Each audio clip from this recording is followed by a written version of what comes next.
Hi, இன்றைக்கி special chicken Chintamani எங்கள் ஊர் பொள்ளாச்சி ஸ்டைலில்.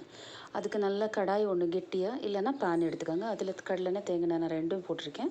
கடுகு கடலப்பருப்பு கொஞ்சம் போட்டுட்டு மிளகாய் அதில் விதை உதுத்தின மிளகாய் ஒரு கைப்பிடி போடணும். இந்த டிஷ்ஷோட ஸ்பெஷலே இந்த மிளகாயும் சின்ன வெங்காயம் தான். அப்புறமா சின்ன வெங்காயம் போட்டுட்டு நல்லா வதக்கிட்டு இதுக்கு நிறைய மசாலாலாம் தேவையில்லை.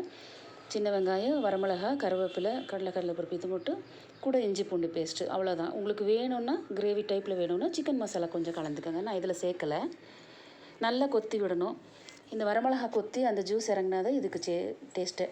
அப்புறம் கழுவி வச்ச சிக்கனை போட்டுட்டு கொஞ்சம் மஞ்சத்தூள் நல்லா கிளறிட்டு கொஞ்சம் போல் உப்பும் போட்டு நல்லா கிளறிடுங்க. இந்த எண்ணெயிலே நல்லா கொஞ்சம் நேரம் வேகட்டும். வேக அந்த மிளகாயை கொஞ்சம் கொத்தி விட்டிங்கன்னா அந்த ஜூஸ் நல்லா சிக்கனில் இறங்கணும். அப்போ தான் டேஸ்ட்டாக இருக்கும். அப்புறம் ஒரு கிளாஸ் தண்ணி ஊற்றி குக்கர் மூடி போட்டு விசில் போட்டுடுங்க. 4-5 விசில் விட்டுடுங்க. ஏன்னா இது நாட்டுக்கோழின்றதுனால. அப்புறம் எடுத்து தேங்காய் பூ ஆப்ஷனல் தான். ஸ்பெஷலான சிக்கன் சிந்தாமணி ரெடி. இது எவ்வளோ சாப்பிட்டாலும் திகட்டாது. நம்ம காய் பொரியல் சாப்பிட்ற மாதிரி தான் இருக்கும். ஜீரணமும் ஆகும். ஏன்னா இதில் மசாலா நிறைய கிடையாது. எடுத்து சர்வ் பண்ணிவிடுங்க.